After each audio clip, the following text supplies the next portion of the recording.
Welcome to Padma's kitchen. ఈరోజు తోటకూర తెచ్చాను 2 కట్టలు.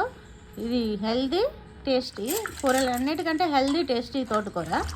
ఇది ఏర్లు అవన్నీ కడిచి తీసేసి మామూలు గడ్డి ఏదన్నా ఉన్నా తీసేసి ఎంచి నీళ్ళల్లో ఒక 4-5 సార్లు కడగాలి. ఒక్కసారి కడిగితే బాగుండదు, ఇసుక మట్టి ఉంటుంది. 4-5 సార్లు కడిగి చిన్న చిన్న ముక్కలుగా కట్ చేసుకోవాలి. ఎంత చిన్నగా కట్ చేస్తే అంత బాగుంటుంది. ఒక ఉల్లిపాయ, ఒక టమాటో కట్ చేశాను. నేను 2 కట్టలు చేయను, కొంచెం ఏపుడు కూడా చేస్తాను. సగం కట్ట చేస్తాను, కట్టన్నర కూర చేస్తున్నాను. దానికోసమని ఉల్లిపాయలు వేయించి అల్లం వెల్లుల్లి పేస్ట్ వేసి వేయించాను.